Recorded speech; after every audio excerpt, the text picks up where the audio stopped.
Amigos queridos, busquemos nesta hora nos recolher em orações, mergulhar o nosso pensamento nas sintonias felizes que os amigos espirituais proporcionam a todos nós.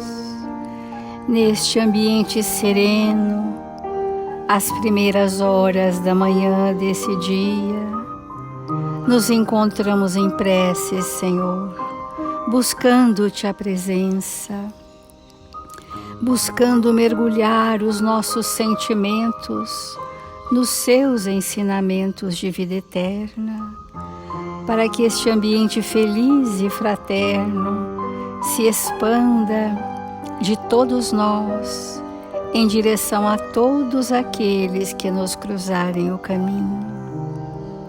Aqui estamos, Jesus, na condição de pequeninos e incipientes que nos reconhecemos ser, porém fortalecidos pela vontade sincera de aprendermos a servir, dizemos uma vez mais: eis-nos aqui, Senhor.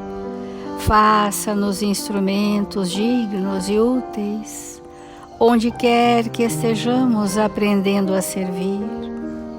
Servir sem perguntar a quem ou até quando, para que a nossa existência na Terra seja pautada no bem constante, de ânimo forte, revigorados pela fé. Aqui estamos, Senhor, confiantes, entregues a esse momento que solenemente os benfeitores espirituais, responsáveis por este Evangelho, direcionam para nós. Obrigada, Senhor Jesus. Obrigada, amigos queridos, e que assim seja.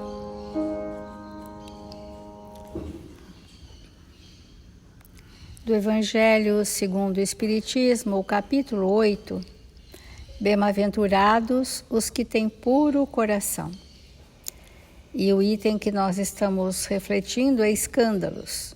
Se a vossa mão é um motivo de escândalo, cortai-a.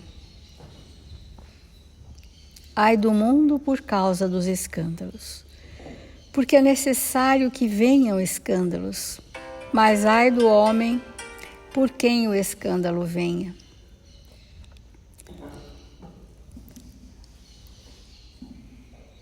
É preciso que haja escândalo no mundo, disse Jesus, porque os homens, sendo imperfeitos sobre a terra, são inclinados a fazerem o mal, e as más árvores dão maus frutos.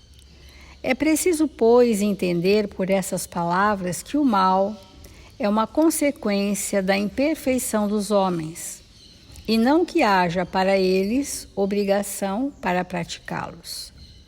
Porque nós estamos entendendo que não é mais somente o que ofende a consciência de outrem que é o escândalo, é tudo o que resulta dos vícios e das imperfeições dos homens. Toda reação má de indivíduo para indivíduo, com ou sem repercussão, é o escândalo. Então, nós vivemos mergulhados pelas nossas imperfeições, escandalizando.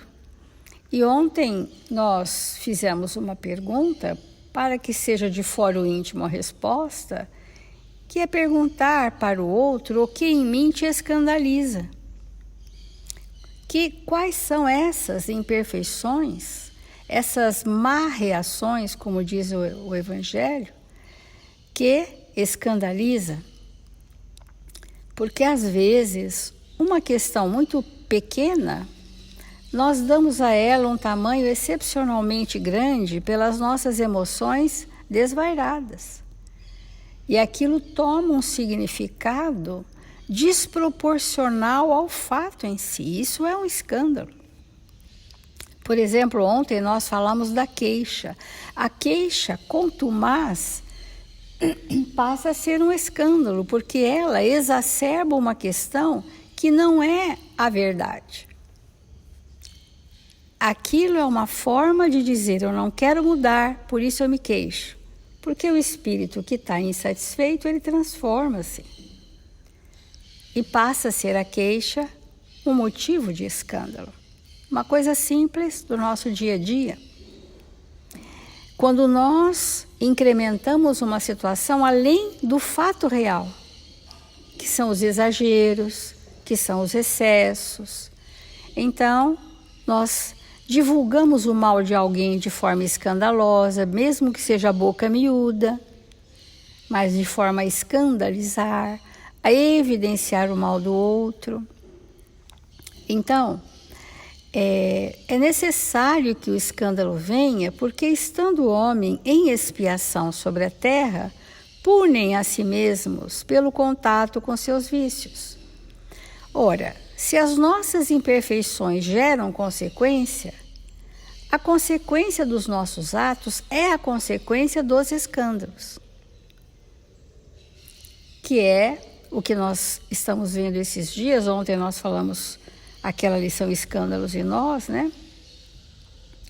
E nós estamos vendo que nós podemos, agora, nesse momento, sem mais prolongamento indefinido do mal que há em nós, fazermos o ajuste com a lei.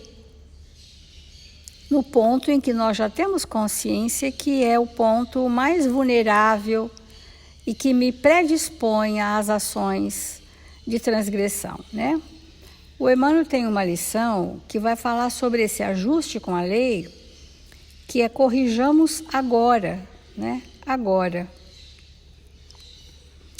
Em plena vida espiritual, além do caminho estreito da existência, sempre realizamos o inventário de nossas aquisições no mundo. Então vamos ver em que situações. Em semelhantes ocasiões, invariavelmente nos escandalizamos à frente de nós mesmos. E rogamos então à divina providência a graça do retorno à matéria mais densa, sem as vantagens terrestres que nos serviram de perda. Então aqui já é um espírito que já está no estado de consciência que ele implora voltar à Terra, porque ele estava escandalizado à frente de si mesmo, e pede que não venha com nenhuma vantagem que serviu de perda da existência para ele. Ele pede, porque é uma necessidade evolutiva. Então esse espírito virá com o quê? Freios, inibições, limitações, dificuldades econômicas, sociais, às vezes até intelectuais. Porque é preciso que seja extirpado de nós o objeto do mal que há em nós. Por quê? Porque quando eu infrinjo a lei, eu cometo um ato contrário ao bem, eu leso a mim mesma em primeira instância. E aquela lesão moral que eu fiz a mim mesma, que desorganizou o meu perispírito, chega um momento que se transforma num tormento. E aí que eu me escandalizo comigo mesma de perceber o tormento. E sinto que preciso vir, como diz Emmanuel, sem as vantagens terrestres que nos serviram de perda. É por isso que renascemos no mundo com singulares inibições congeniais, doenças congênitas, doenças crônicas, doenças degenerativas que podem ser de nascença ou serem desenvolvidas em algum período da reencarnação. Essas doenças todas são planejamentos reencarnatórios para nós sanearmos o mal que há em nós. Aqui ele vai dar vários exemplos, Emmanuel. É um cego que pediu a medicação da sombra para curar antigos desvarios da visão, porque foi com a visão que ele usou mal, né, a existência na Terra, então ele vem nas sombras, na cegueira. Parece um sofrimento, a princípio, o espírito vir constrangido de alguma função, mas para ele, espírito, não personalidade, é uma trégua. É o momento em que ele vai viver uma encarnação distante do tormento que reverbera na mente dele. Então ele tem uma trégua porque as leis divinas estão conduzindo com as limitações que ele precisa.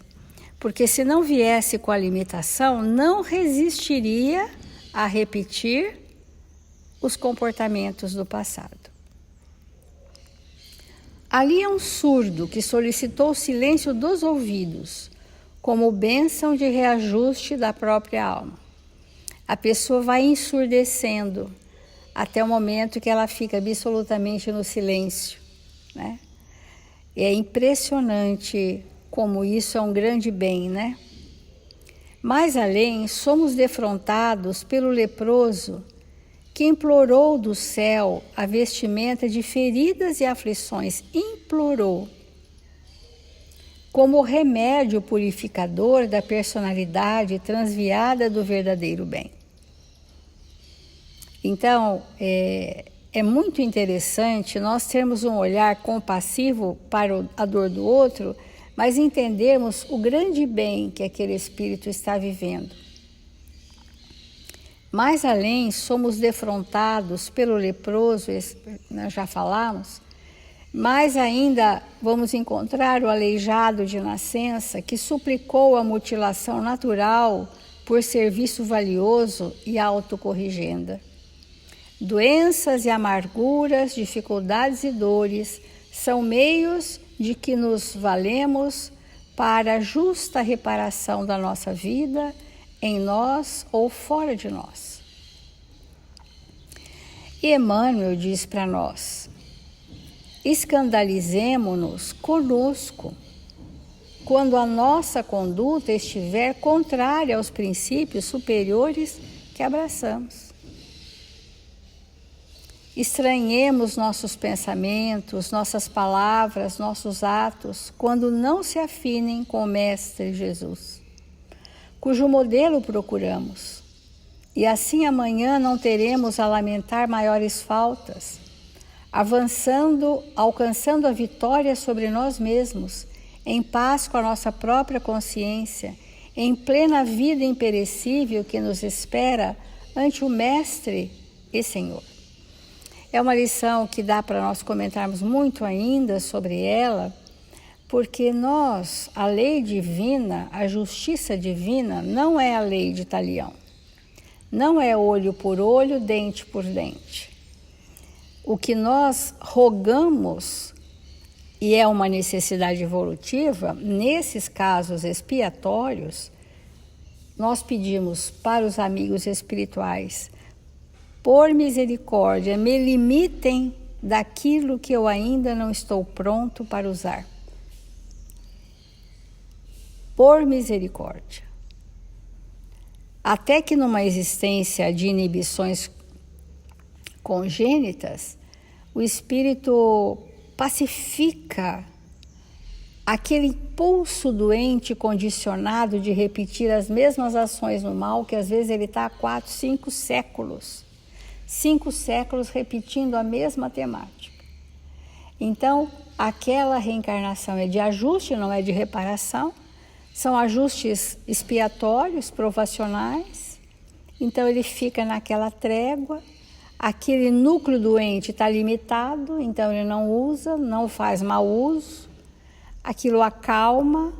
E aí, numa próxima existência, ele vem exatamente para reparar, porque já se ajustou com a lei, já passou pelo processo expiatório. Então, a reparação é fazer todo o bem para aqueles mesmos para quem eu fiz o mal. E como a gente faz 5, 6 séculos que nós estamos fazendo o mesmo tipo de temática transgressora à lei, quantos espíritos acumulamos para reparar? E é por isso que as nossas reparações são com muitas pessoas, porque foram muitas as pessoas que passaram na nossa vida e que nós tivemos uma palavra, de desamor por elas. Uma palavra de desamor é suficiente para a gente entrar no núcleo da maledicência e se destruir. Porque é uma ilusão nós acharmos que estamos destruindo, denegrindo, que estamos magoando alguém. Nós estamos lesando a nós mesmos. E como eu tenho dito a princípio, nem percebemos. Porque estamos encobertos pela sombra da ignorância. Mas chega um dia que a nossa consciência desperta para o bem, e esse momento é o momento do tormento, do sofrimento, por aquilo que trazemos conosco. Então, nós vamos refletindo sobre corrigendas, né?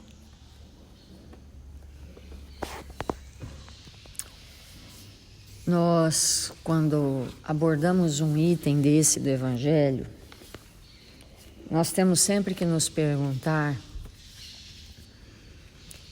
o quanto que esse tema é para nós. O quanto que, quando nós ouvimos o escândalo, quando surge um escândalo, qual é o nosso nível de interesse? Porque há pessoas que, diante de um escândalo, vão até as últimas minúcias daquilo que está acontecendo e fica querendo saber mais e mais e mais, e esse detalhe, aquele, e isso e aquilo, e essa novidade, aquilo outro, né? Seja com alguém que é público, seja com alguém que é próximo, não importa. Então nós temos que nos questionar quanto somos espíritos ligados à questão do escândalo. Quanto isso é vivo em nós.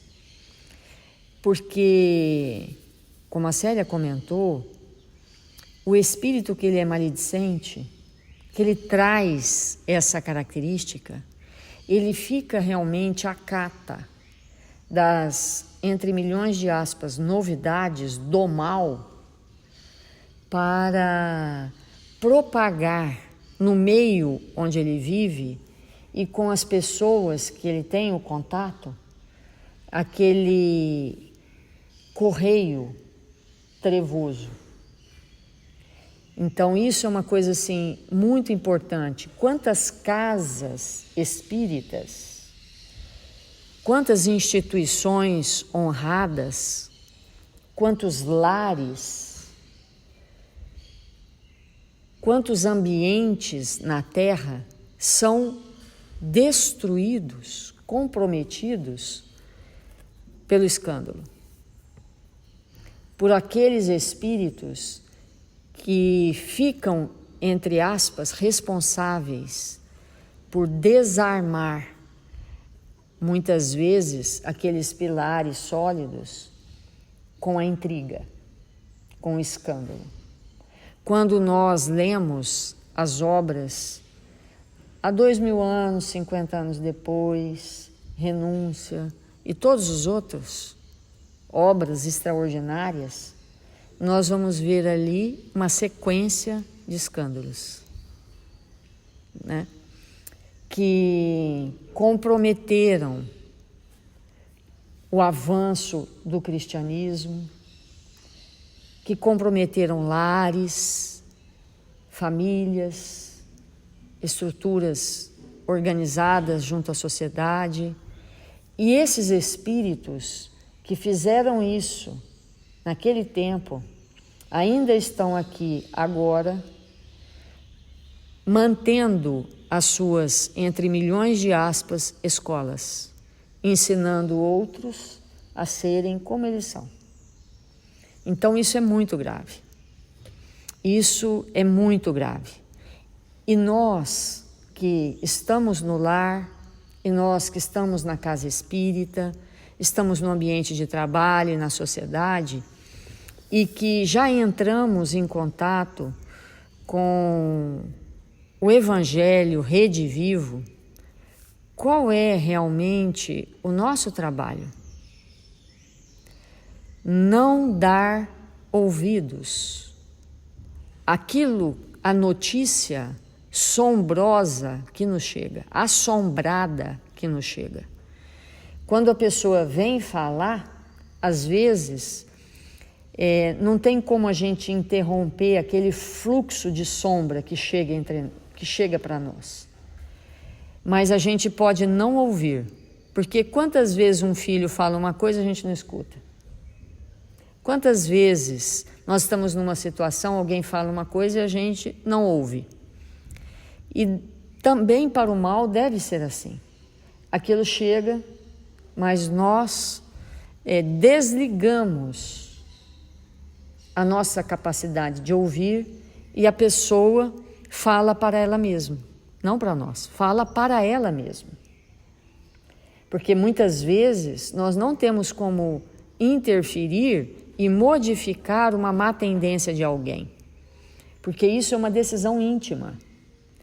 E muitas vezes aquele alguém precisa ficar na nossa companhia, se nós não temos essa característica, para que essa pessoa veja que existem pessoas no mundo, existem espíritos no mundo que não se interessam por isso.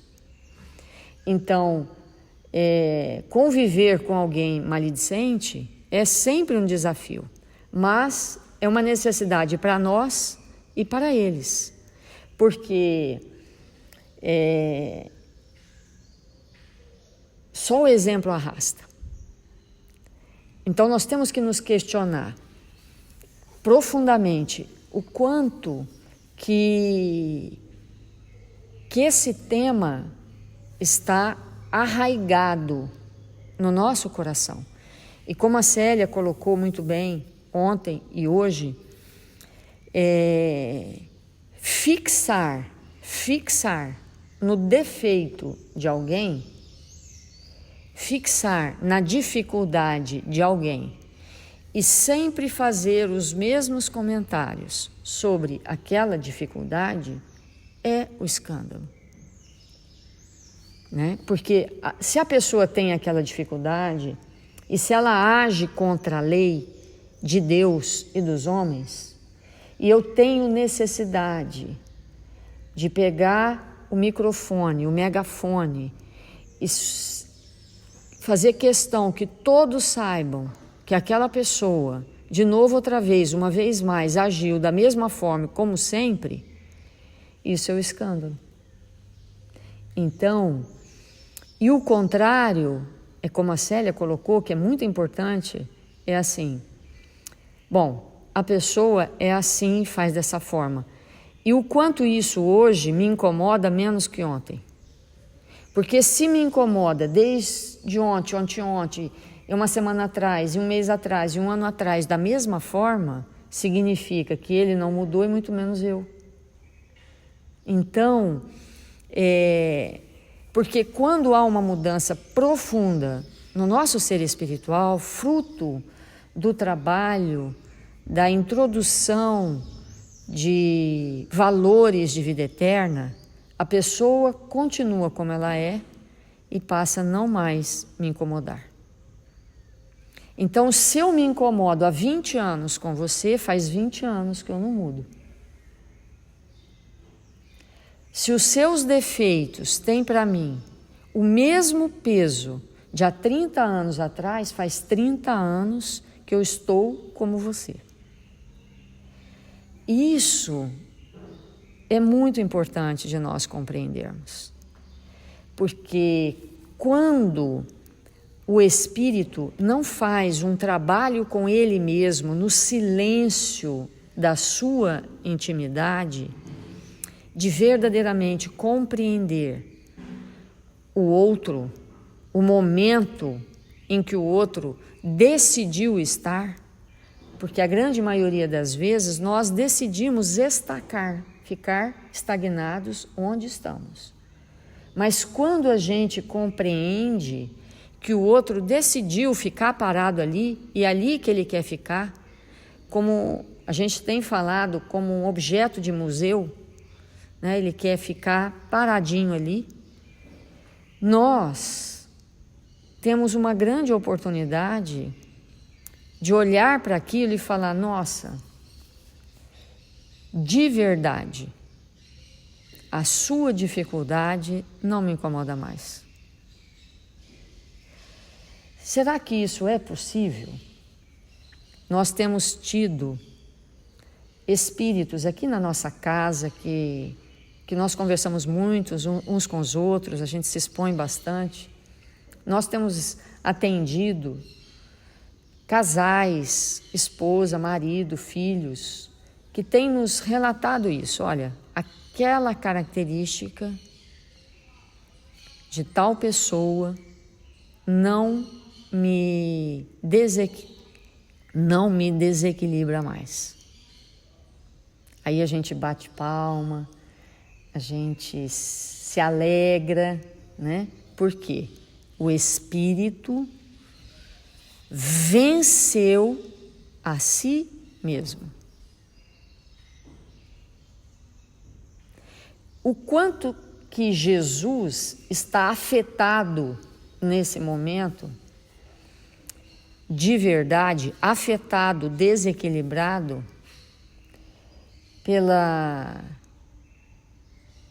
nossa desonestidade.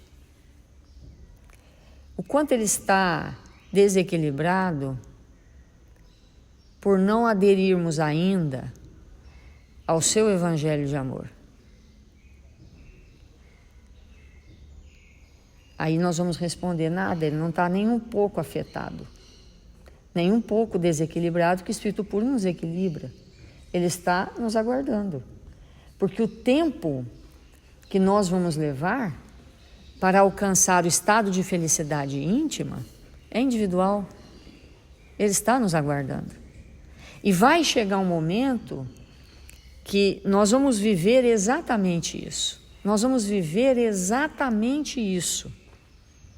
O outro vai aprontar, o outro vai ser inadequado, o outro não vai pensar como nós, o outro vai fazer alguma coisa que nos atinge diretamente e aparentemente nos prejudica, e nós vamos olhar para aquilo como feliz, ou melhor, felicíssima oportunidade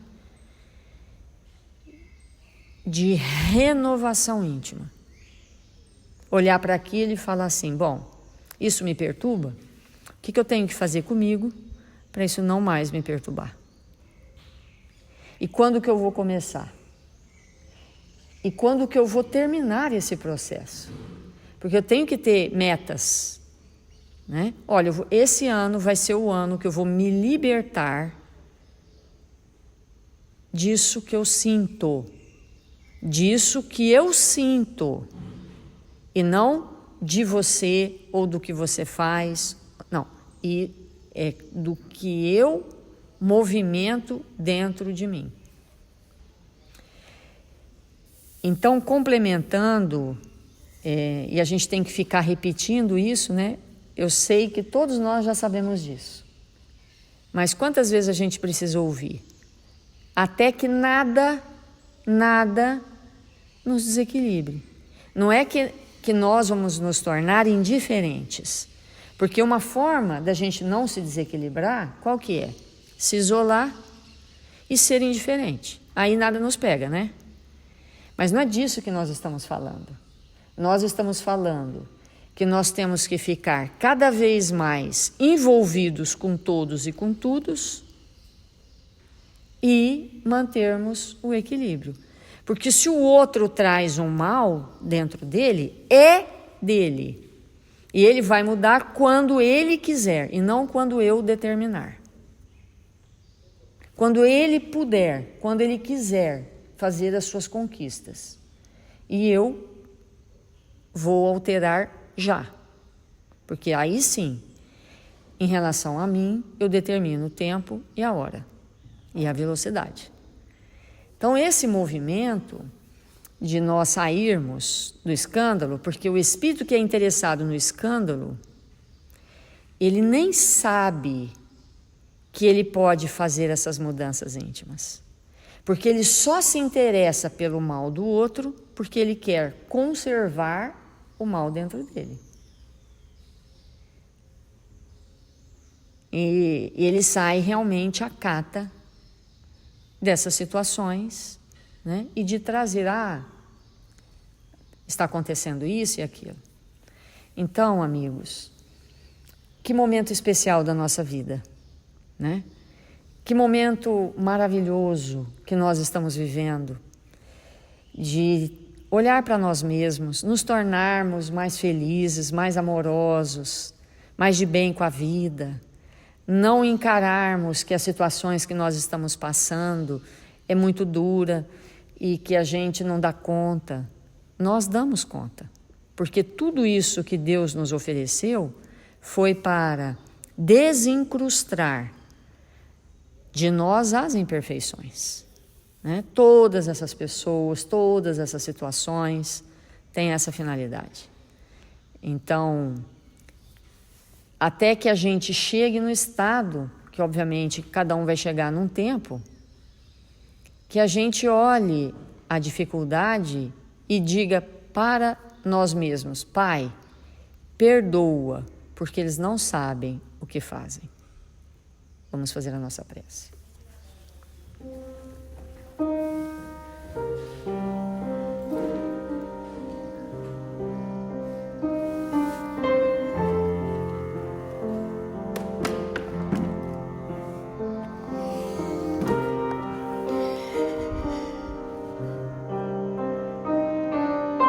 Deus, nosso Pai, Jesus, nosso Mestre, nesta hora abençoada do nosso dia, que o Senhor nos envolve com vibrações de paz e de equilíbrio, queremos te agradecer. Queremos, Senhor, rogar ao seu Espírito amoroso que possa nos envolver uma vez mais, trazendo aos nossos corações alegria, bom ânimo e esperança. Faça de nós instrumentos vivos em suas mãos generosas e permita que os bons espíritos que nos cercam possam nos intuir, nos envolver em vibrações de paz e de equilíbrio. Rogamos ao seu coração, Senhor, que todos os nossos irmãos registrados nos cadernos de vibração da nossa casa possam serem visitados nesta hora,